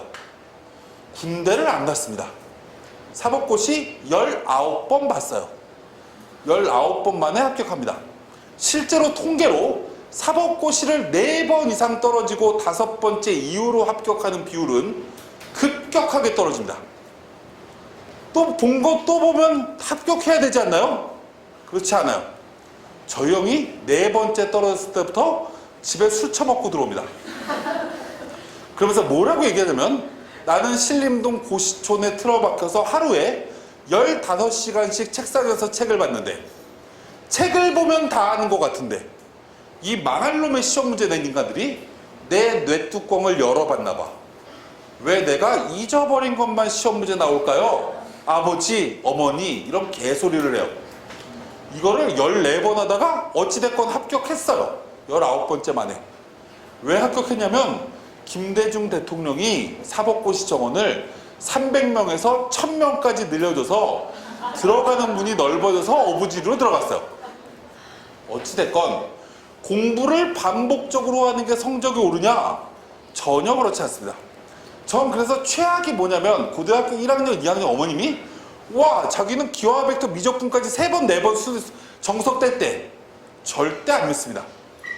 3번, 4번 반복하는 게 중요한 게 아니라 제대로 아는 게 중요한 거죠. 기본적으로 반복이 굉장히 기계적으로 돌아가면 성적이 안 오릅니다. 모르는 걸 하나하나 캐치해서 안 까먹게끔 만드는 게 무엇보다 중요한 거죠. 어찌됐건 어떤 방법으로 대학 보낼지를 첫 번째 잘 생각하는 걸 학생부를 어디를 준비하느냐와 우리 아이의 눈높이가 어디에 있느냐를 두 가지를 같이 묶어놓고 고민을 해야 답이 나온다라는 말씀을 드리면서 이제 실제로 대학이 뽑는 비율을 한번 비교를 한번 해보도록 할게요. 198개 대학교예요. 어머님들이 아이들한테 꼭 얘기해 주셔야 되는 것 중에 하나가 뭐냐면 우리나라 대학교가 198개 대학교입니다. 제가 몇 년 동안 이 일을 할지 모르겠지만 저도 이제 나이가 40대 중반이 넘어갔기 때문에 만약에 10년 후에 제가 이 일을 계속한다라고 하면 그때는 제가 여기 전체 대학교를 몇 개라고 얘기할 거냐면 아마 120개라고 얘기할 겁니다. 예언이에요. 왜 그러냐?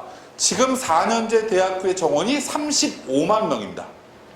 지금 수능 응시자가 56만 명이 올해 고3인데 지금 중학교 2학년, 1학년으로 내려가서 초등학교 5학년이 되면 35만 명 수험생으로 바뀝니다. 대학 정원과 학생 숫자가 똑같아요. 전문대가 현재 30만 명이에요. 전문대가 아마 10만 명으로 줄 겁니다. 지금부터 10년쯤 뒤가 되면. 그러면 이 얘기를 왜 하냐? 학교 숫자가 거의 70개 가까이가 줄어든다. 그 우리 아이가 여기 무슨 역이 가깝죠? 청량역이 가깝다고 생각을 한번 해보죠. 청량리에서 아침에 수원, 막 천안 지하철을 타고 내려갑니다. 우리 아이가 굉장히 자연 친화적이에요. 성적이 좀 떨어져 갖고 밑에 있는 학교를 갑니다. 학교를 다닐 때까지는 학교가 존재합니다. 근데 지금 초등학교 5학년 이후부터는 아이들이 급감을 하기 때문에 학교가 대학이 구조조정이 되어 올해도 2개 대학교가 학교 반납했습니다. 계속 가속화될 거예요. 그럼 어떤 현상이 벌어지냐?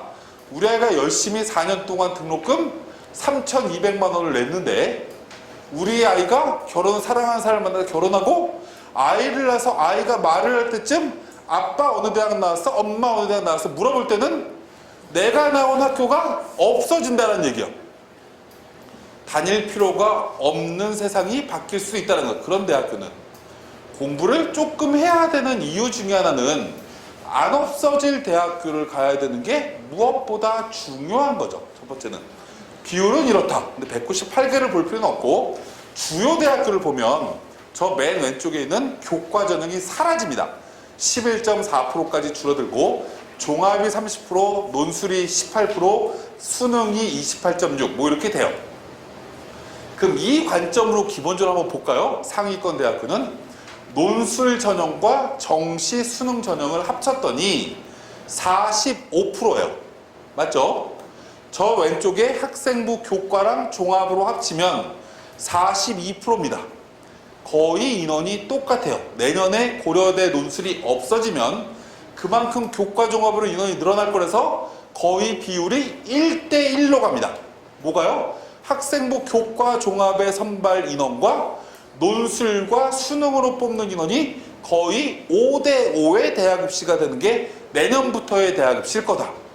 그럼 제가 아까 말씀드렸지만 교과 종합은 고3 학생들끼리 경쟁하는 대학 입시인 건데 내신을 1학년 1학기부터 3학년 1학기까지 꾸준히 관리해야 되는 대학 입시. 이게 망가지는 순간 논술 수능으로 턴이 돼야 되는데 모집 정원은 거의 똑같은데 약 13만 명에 해당되는 재수생이 같이 경쟁을 한다. 이렇게 이해하시면 좋을 것 같아요. 그래서 이제 아직까지는 기본적으로 종합이 많기 때문에 이제 하나씩 조금 이제 설명을 한번 들어볼게요. 필요 없는 건 시간이 너무 오래됐기 때문에 기본적으로 생각을 한번 해보고 여기에 있는 관점은 이제 학생부 종합전형입니다. 왜 그러냐면 지금 고1, 고2이기 때문에 아직까지 학생부 종합전형에 대부분 미련을 가지고 계실 거라서 이렇게 보시면 됩니다. 대학 입시 평가자가 판단하는 기준은 뭐라고 생각하시면 되냐면 어머님들이라고 생각하시면 돼요.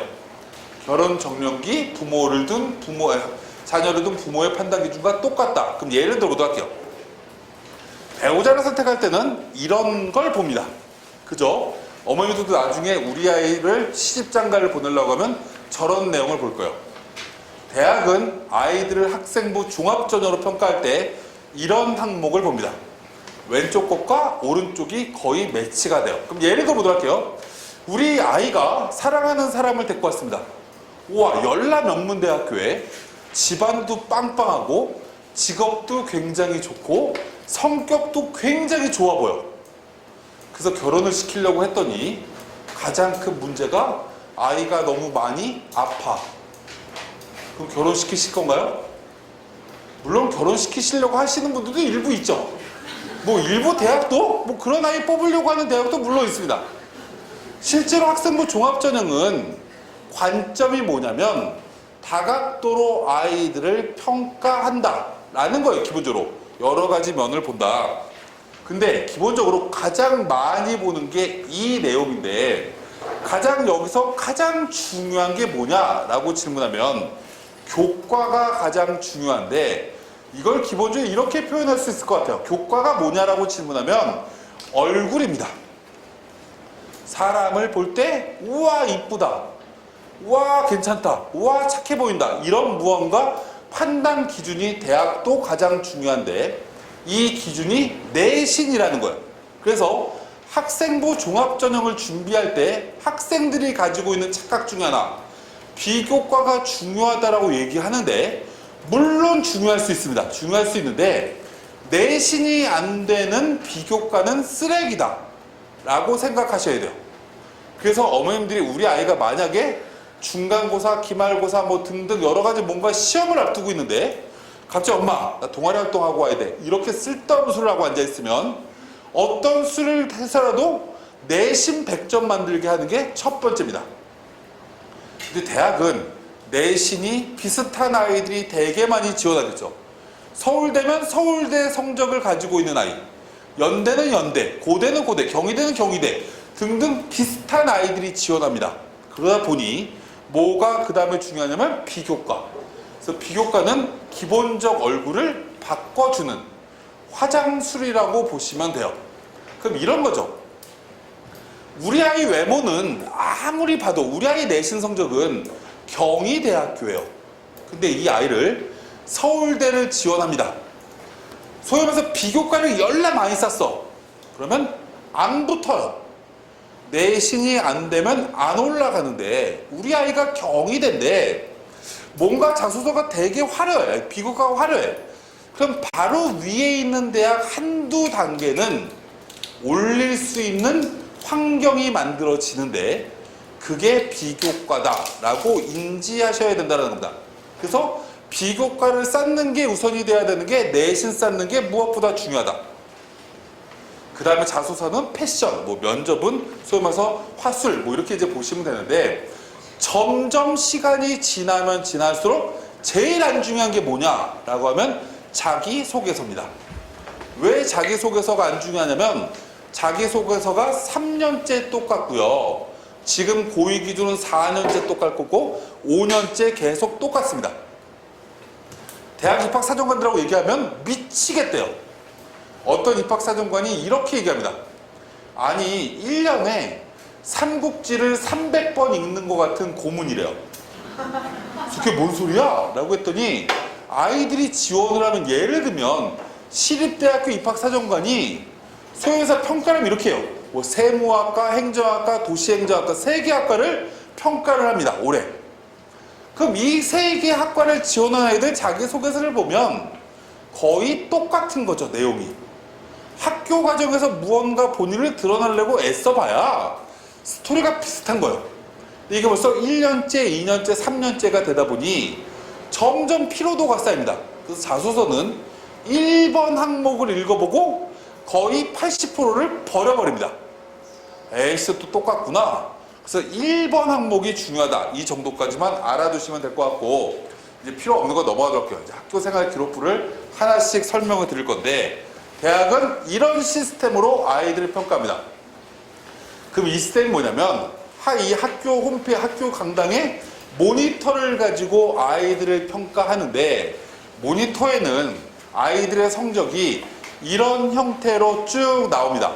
이런 형태로 나온다는 게 중간에 이게 뭐냐면 점이 쭉 적혀 있죠. 이게 뭐냐면 1학년 1학기부터 3학년 1학기까지 성적이 1등급, 2등급, 3등급 뭐 이렇게 찍혀 나오는 거예요.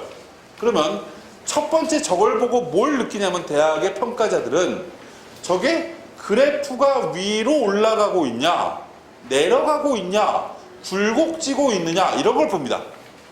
위로 올라가면 1등급에 수렴하는 거고요. 밑으로 내려가면 9등급에 수렴하는 거기 때문에 내신 성적이 위로 올라가는 그래프면 굉장히 좋아 보이는 거고 1학년 때는 1등급이었다가 3학년 1학기 때 2, 3등급으로 떨어져서 조금씩 떨어져. 이러면 대학이 봤을 때는 얘는 성장 잠재력, 원동력이 떨어지는 아이구나 판단할 때 별로 좋아하지 않죠.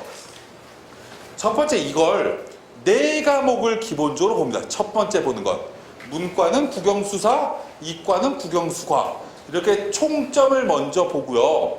두 번째, 학과에 따라서 이걸 기본적으로 봅니다. 예를 들어서 시립대학교 국제관계학과 뭐 이런 학과는 제일 중요하게 보는 게 국어, 사회에다가 그 다음에 외국어 능력 3가지를 먼저 보기 때문에 이걸 클릭을 하면서 국어 내신의 흐름은 어떻지?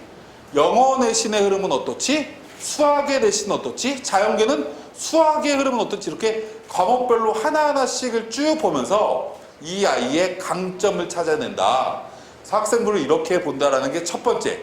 그래서 이 모니터를 열어놓고 아이들의 서류를 하나씩 판단하기 시작한다. 라고 이해하시면 될 것 같고 그 다음 그러면 이제 학생부에 적혀 있는 게 이런 게 있죠. 인적사항이라는 게 있는데 인적사항 위에 뭐가 나오냐면 아이의 사진이 나옵니다. 그죠? 사진이 중요할까요? 안 중요할까요? 안 중요합니다. 왜 안 중요하냐면 사진을 못 보게 되어 있어요. 왜냐면 제가 만약에 한양대 입학사정관인데 사진을 딱 봐도 내 조카다 이럴 수 있잖아요. 그래서 사진은 가려집니다. 기본적으로 대학의 입학처장은 아이가 고등학교 1학년을 진학하는 순간 입학처장에서 물러나야 돼요. 공정성을 기하기 위해서 등등. 그래서 인적사항도 크게 이거는 보여지지 않는 게 일반적인데 인적사항은 언제 보냐면 밑에 나오지만 농어촌 전형이나 기회균형 전형 등의 소위 말해서 배려 대상자를 뽑을 때는 인적사항을 봅니다. 왜 보냐? 외벌이 아니 왜 뭐야 한부모 가정이면 뭐 여러 가지 특징이 있을 거라서 얘가 만약에 고등학교 2학년 때 아버님이 돌아가셨어 이러면 고2 때 내신이 떨어져야 정상이잖아요. 갑자기 뭔가 환경적 변화가 있으니. 그러니까 그런 여러 가지를 판단하기 위해서 이 전형은 특별 전형에서는 판단하는데 학생부 종합 전형은 이것도 안 본다. 방금 말씀드렸지만 이게 비리의 온상이 될 수 있기 때문에 안 보여집니다. 여기서부터가 기본적으로 보여져요.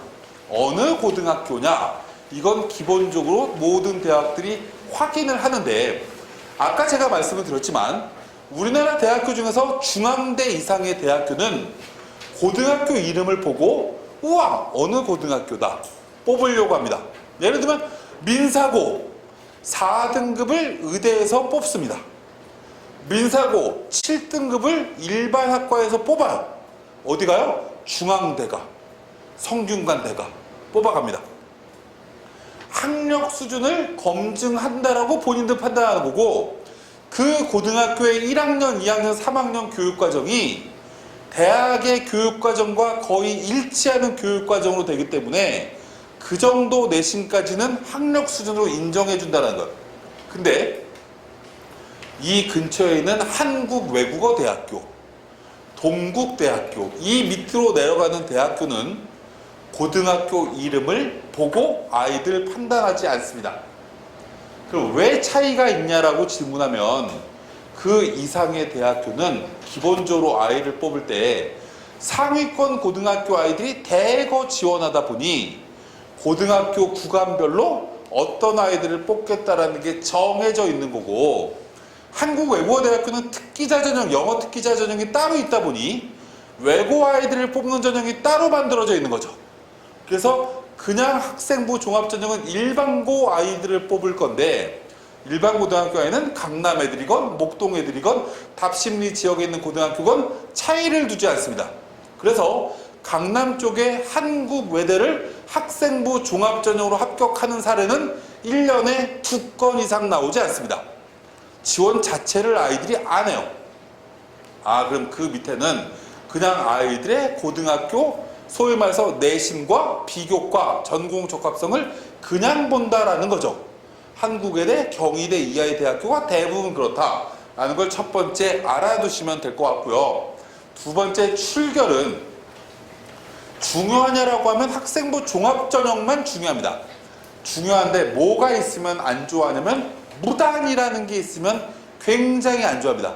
근데 사람은 한 번쯤 실수를 할 수 있는 거기 때문에 뭐 예를 들면 고1 때 무단결석 한 번, 뭐 고3 때 무단결석 한 번 이렇게 적혀 있으면 그나마 어느 정도 용인이 될 수도 있는데 가끔은 평가자들이 사정관들도 각양각색이기 때문에 본인이 고등학교 때 가끔 일탈을 했던 평가자들은 결석 한두 번 한 건 아무 문제가 없다라고 얘기하는데 저희 회사에 지금 입학사정관 출신들이 몇 명이 있는데 그 중에 한 놈이 그런 얘기하는 자기는 무단이 하나라도 있으면 안 뽑는데요.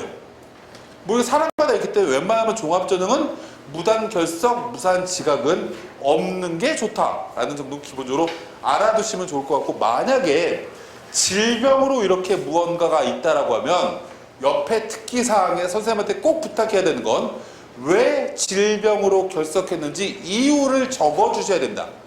이걸 적지 않고 그냥 질병에다가 해버리면 에이 선생님이 마음이 약해서 무단인데 질병으로 옮겨놨구나 이렇게 판단할 수도 있기 때문에 기본적으로 이건 판단 한번 했으면 좋겠다.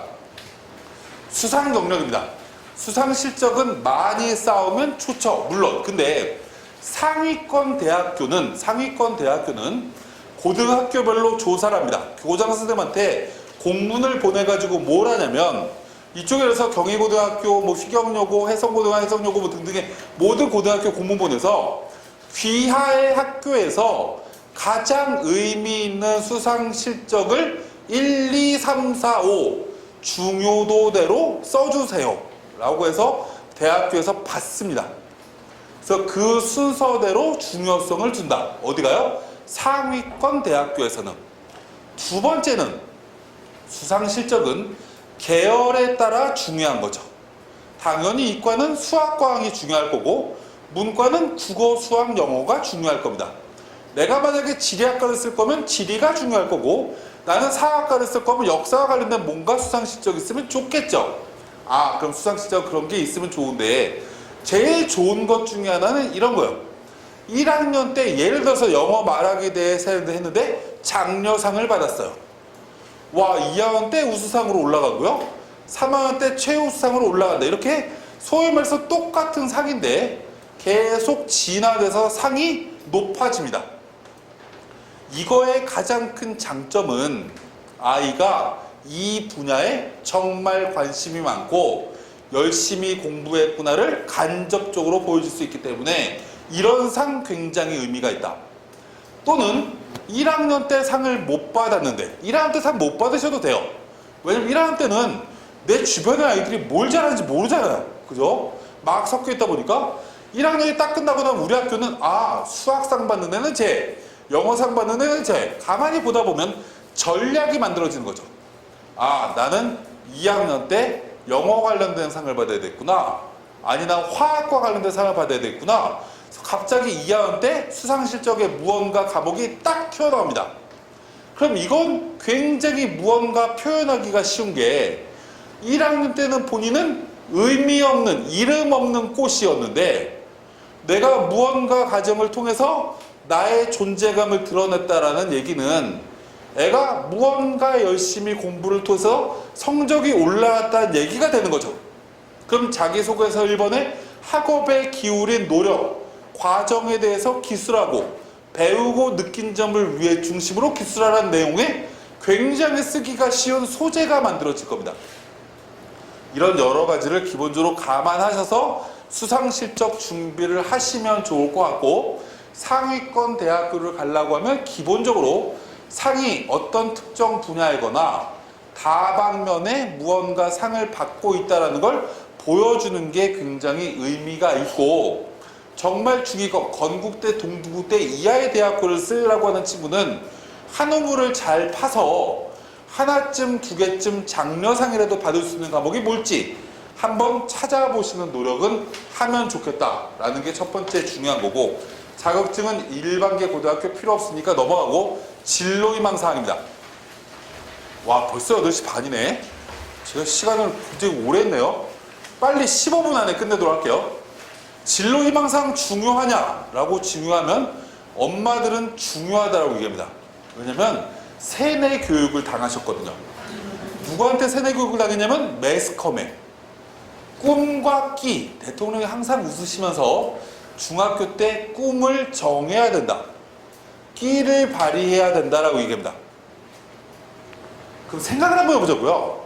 중학교 때 꿈을 정해라, 맞는 얘기일까요? 라고 생각하면 실제로 정답이 아닙니다. 상위권 대학교의 입학처장 교수들은 대부분 뭐라고 얘기하냐면 고등학생이란? 이라고 질문을 던지면 꿈이 항상 변할 수 있는 특권을 가진 계층이라고 얘기합니다. 고등학생은. 꿈이 변하지 않는 학생은 제가 이렇게 농담으로 물어봤어요. 그랬더니 노인대학 학생이라고 얘기합니다. 또는 아빠, 엄마가 인간문화재적 성향을 가지고 있어서 집안의 분위기가 장인 정신으로 넘쳐나 한우물을 계속 파라는 교육과정을 받았어. 이러면 이게 쭉 연결이 한우물로 연결돼도 상관이 없지만 꿈은 바뀔 수 있다. 최상위권 대학교의 입학처장이 뭐라고 얘기하냐면 최근에 노벨 경제상을 받았던 사람도 대학교까지는 판사가 되는 게 꿈이었습니다. 그래서 로스쿨 계속 과정이 이쪽으로 준비하다가 갑자기 어떤 경제학자의 책을 읽고 아, 내가 밥 먹고 살 길은 경제학이다. 대학교를 졸업하고 본인이 결심하고 경제학에 매진해서 경제학 노벨상을 받습니다. 이렇게 젊은이들은 꿈이 변하고 만들어 나가야 되는 건데 어떻게 고등학교 때 꿈이 정해지냐 라고 얘기를 하는 게 대부분의 대학교예요. 근데 그럼 꿈이 바뀌어도 되는구나. 근데 여기서 굉장히 중요한 건 꿈을 바꿀 수 있는 특권을 가지고 있다고 했어요. 그럼 꿈이 뭐냐라고 하면, 내가 예를 들어서 작가야 라고 하면 작가가 왜 되려고 했는지 이유가 적혀 있어야 돼요. 어디에요? 학생부에. 내가 작가를 하기 위해서 어떤 노력을 했는지 여기에 적혀져 있어야 되고요. 작가를 하기 위해서 어떤 독서 활동을 했는지 여기에 적혀 있어야 된다. 1학년 때 분명히 문학 작가였는데 갑자기 2학년 때 경제학자로 바뀌었어. 아무 상관없어요. 근데 또 이유가 만들어져야 됩니다. 와, 우리 학교에 1학년 말에 연세대 고려대학교 경제학과 교수님이 와서 특강을 했어. 그 특강을 듣고 나는 경제학자로 꿈이 바뀌었어.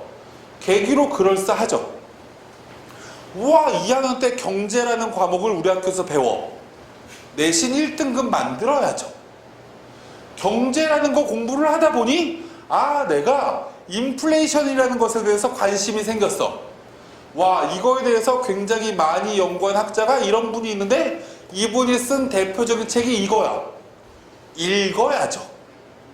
이런 노력이 하나, 학교에서 경제활동 동아리를 기본적으로 가입해서 또 활동했어.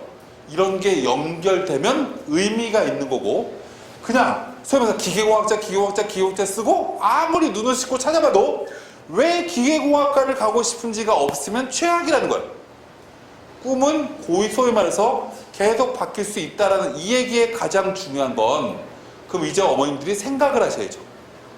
1학년 때 우리 아이 학교 생활과에 가장 의미 있게 만들 활동들이 무슨 쪽에 가깝냐, 어떤 분야에 가깝냐 해서 집어넣으시고 그 분야를 만드시면 돼요. 2학년에 올라가면 우리 학교 교육과정을 가만히 봤더니 야, 이쪽 분야가 맞는 것 같아. 그러면 분야를 바꿔도 상관없다고요. 그럼 또 어떤 노력을 또 할 건지를 또 계획을 세워서 아이들을 붙여주시는 게 기본적으로 의미가 있다라는 게 기본적으로 생각하시면 되고, 그 다음에 창의적 체험활동 뭐 이런 얘기가 쭉 있는데, 창의적 체험활동 중요하냐 안 중요하냐? 물론 중요합니다. 제일 중요한 순서대로 하면 동아리 제일 중요하고, 그 다음 자율활동 중요하고, 그 다음 진로활동 중요하고, 그 다음 봉사활동 중요합니다.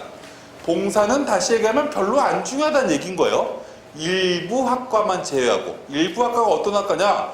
봉사 덕목이 있어야 되는 의예과, 간호학과, 사회복지학과, 일부 사범대, 교대나 등등. 이런 데는 중요하지만 나머지는 별로 안 중요하다.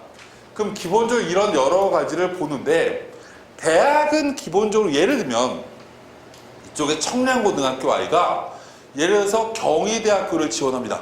그러면 대학은 제일 먼저 하는 게 뭐냐면 경희대학교 지원자를 다 모아요. 다 모아서 아이들의 학생부를 하나하나 봅니다. 그러면 이 자율활동에 뭐 예를 들면 수학여행을 갔다 오면서 뭐 소위 말해서 진취적 기상을 본인이 느꼈음. 이놈도 있고 이놈도 있고 이놈도 있으면 지웁니다. 얘게 아닌 거죠. 공통항목은 싹 지워버리고 얘만에 가지고 있는 내용을 찾습니다. 그래서 이 내용의 가장 중요한 건 뭐냐면 참여하였음으로 끝나는 건 쓰레기다 라는 거예요. 반장을 역임하였음 이렇게 쓰면 쓰레기입니다. 그래서 이 다음에 이 아이가 이 활동을 통해서 어떤 과정, 어떤 어려움을 겪었고 그걸 슬기롭게 어떤 방법으로 해결하였음 뭐 이런 내용이 들어가요. 얘만의 것이 되는 거죠. 예를 들면 반에서 체육대회를 하는데 절반의 놈은 빨간 체육복 입겠다고 하고 또 절반 놈은 파란 체육복 입겠다고 해. 그래서 이 아이가 대한민국 국기가 생각나서 위에는 빨간색, 밑에는 파란색으로 통일해서 체육복을 만들었어. 뭔가 소위 말해서 갈등 관리를 하는 사례가 만들어져야 되는 거죠. 얘만의 무언가가 자율활동이든 동아리 활동이든에 적혀져 있어야 의미 있다. 어렵죠. 이걸 누가 해야 되는 거냐라고 질문하면 학생이 해줘야 되고 이걸 선생님한테 어필을 자꾸 해서 쌤 이렇게 적어주세요라고 얘기해야 선생님이 그렇게 적어주려고 하시죠. 왜요? 선생님이 아이 하나하나를 다 기억할 수 없다 보니 다 참여하였음, 노력하였음, 뭐 이렇게 다 들어가요. 그건 의미가 없다. 그래서 이거 이제 기본적으로 말씀드리고, 그래서 이렇게 쭉 적힌다라는 내용이 기본적으로 의미 있다라는 거고, 제일 중요한 거 내신 아까 말씀드렸고, 지금 점점 제일 중요한 게 세부 능력 및 특기 사항입니다. 이거 예를 들면 대원외고에 가면 세부 능력 및 특기 사항 누가 쓰냐? 학생이 씁니다. 학생이 써서 선생님께 검증받아서 선생님 저 요번 학기 국어 이렇게 했잖아요. 선생님 그래서 이렇게 써왔어요. 맞죠? 그럼 선생님이 그래 맞네 잘 써왔다. 그러면 그대로 올려줍니다. 대부분의 고등학교는 선생님이 생각나는 대로 아이들을 평가합니다.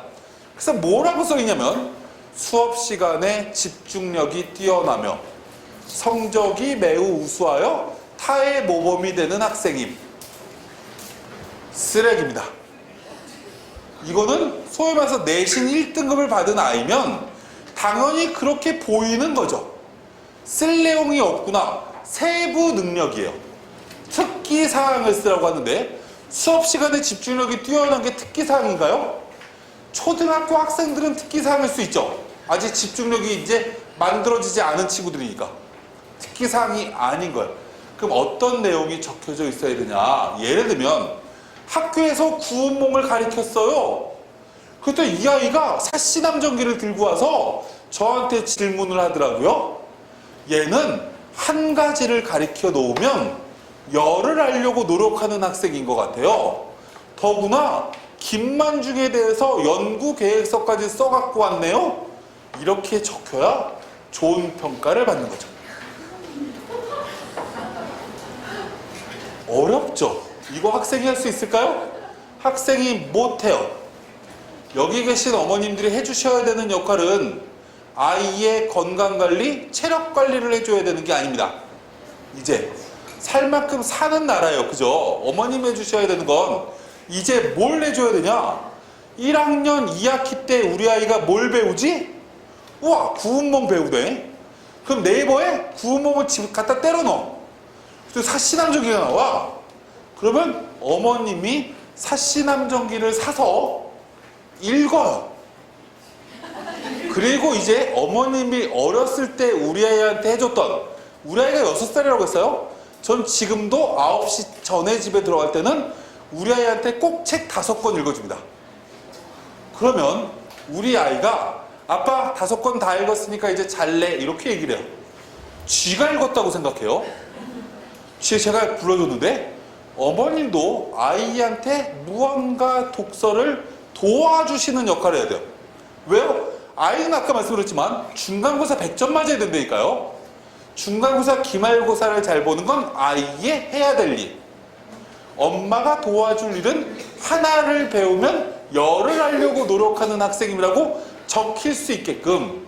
학교에서 이혼과 경영을 배워? 그러면 갖다 때려 넣어요. 자꾸 네이버랑 친해지자. 연관 검색어를 찾아서 밑에 추천 도서를 보고 아 이런 걸 연결시켜야 되겠구나. 아이한테 여기의 핵심은 뭐야? 이런 질문을 하면 어떨까? 이런 내용을 하나하나 만들어서 이 내용 과목별 500자 쓸 수 있거든요. 최대. 이 내용에 무언가 다른 아이들과 다른 내용을 집어넣어야 됩니다. 또 예를 들어 볼게요. 우리 아이가 하나를 알면 열을 알려고 하는 노력을 하는 학생이 이렇게 적혀 있어요. 근데 이때 국어 내신이 3등급이야. 또 다른 학기 때는 1등급, 2등급이야. 그럼 대학의 평가자는 뭐라고 생각하냐면 아 얘가 2학기 때에는 아팠나 보다. 쥐들 멋대로 추리해요. 좋게 추리한다는 거죠. 왜요? 선생님이 굉장히 무언가 이 아이의 특징에 대해서 잘 썼는데 내신이 그 학기만 안 좋아. 그러면 무언가 그 학기 때 아이가 문제가 발생을 해서 시험 못 봤다라고 생각하는 거죠. 소위 말해서 정성적으로 이 아이를 만회시켜준다는 거예요. 그럼 세부 능력이 그런 중요한 평가를 하고 있기 때문에 특히 자연계 친구들은 수학과 과학부터, 문과 친구들은 국어, 수학, 영어에 무언가 의미 있게 적힐 수 있도록 어머님이 도와주셔야 된다. 책을 읽었어요. 책을 읽은 걸 소위 말해서 독서활동, 독서 기록에 쓰잖아요. 9번 항목에. 다 읽었는지 누가 검사하나요? 검사 안 해요. 거기에 뭐 쓰는 거죠? 이 책을 선정하게 된 계기, 읽고 나서 느낀 점 쓰는 거죠. 엄마가 읽으시라니까요. 그리고 쓰면 돼요. 그 책을 언제 읽으면 되냐면 아이가 학생부 종합전형으로 예를 들면 고려대 융합형인재전형으로 지원을 했어. 면접이 11월 22일이래. 그러면 수능 끝나고 읽어야죠. 그때 면접 보기 전에. 어머님이 도와야 되셔야 얘기. 괜히 왔다라고 얘기하지 마세요. 기본적으로 현모는 하실 필요 없고요. 아니, 양처는 하실 필요 없고요. 현모만 하시면 돼요. 언제까지? 평생 하시라는 얘기가 아니라 고등학교 졸업할 때까지만. 우리 아이를 낳으셨잖아요. 우리 아이 미성년자예요. 그죠? 기본적으로 해주실 필요 있다. 그래서 독서를 그렇게 무언가 집어넣는 게 의미가 있겠다라는 얘기를 기본적으로 말씀드린 겁니다. 이게 서울대학교가 최근 3년 동안 학생부 종합전형을 실시하면서 가장 많이 읽었던 책 베스트 10을 서울대에서 발표했어요.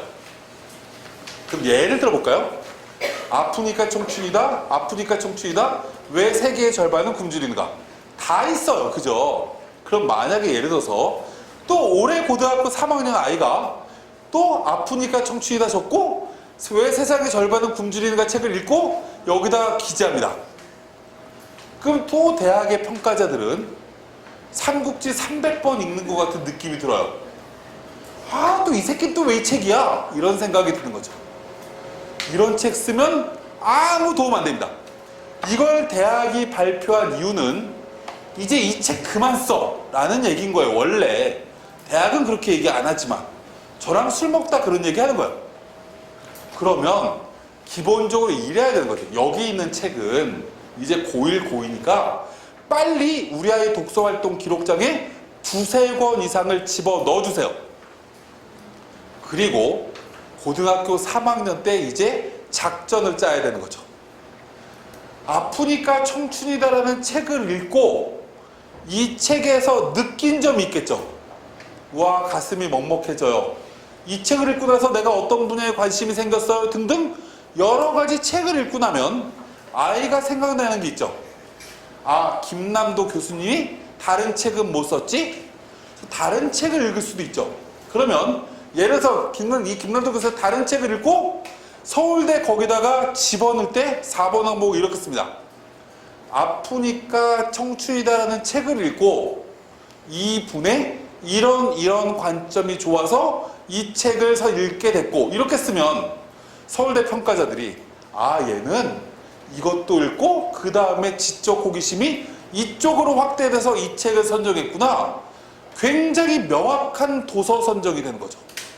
그냥 아무 책에다 막 계속 때려들려고 하지 말고 의미 없게 학교에서 배운 내용을 가지고 여기서 공부가 확대되고 깊이 공부하는 무언가 책을 독서 활동에다가 기재해 줘야 되는 거죠.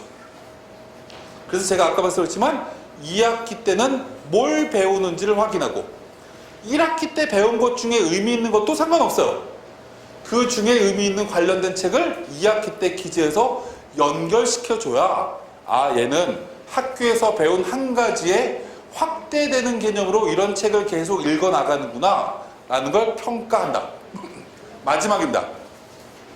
행동 특성 및 종합 의견이라는 게 있어요. 이거 누가 써준 거냐면 선생님이 써준 건다. 누구? 담임 선생님이. 고1 담임, 고2 담임까지만 평가합니다. 고3은 안 들어가요. 그래서 일부 대학교가 추천서를 받는데 그래서 고3 담임한테 추천서를 써달라고 일부 얘기하죠. 아, 고1, 고2 담임은 이걸 써주는데 고1, 고2 담임들은 보통 아무 생각이 없으세요. 그래서 그냥 막 써줍니다. 그냥 막 써준다라는 얘기가 뭐냐. 실제 예를 한번 들어보도록 할게요. 어떤 아이가 이렇게 썼어요. 이 아이는 동국대학교 사학과 붙은 애인데 자신이 계획을 세운 일을 끝마치기 위하여 친구들이 모두 일찍 집에 가도 혼자 남아서 공부를 하고 와, 굉장히 멋있는 말이죠. 근데 대학은 멋있다라고 생각 안 합니다. 이 학교 후졌구나 라고 생각합니다. 뭔 얘기인지 가시나요? 그 다음에 옆에서 아무리 떠들어도 자신의 일에 집중하며 흔들림이 없음. 정말 학교 안 좋구나 확신을 합니다. 기본적으로 친구들이 벌써 떠든대요. 면학 분위기가 안 된다라고 인지하는 거죠. 그 밑에 책임감이라는 부분에 얘들아 청소하자라는 말을 유행시킬 만큼 미화부장으로서의 역할에 충실했으며 명문 고등학교는 지들이 알아서 청소합니다. 얘들아 청소하자라는 말이 유행된다라는 얘기는 청소 더럽게 안 한다는 얘기죠. 학교 똥통이라는 걸 학교 선생님이 간접적으로 얘기해 주는 거예요.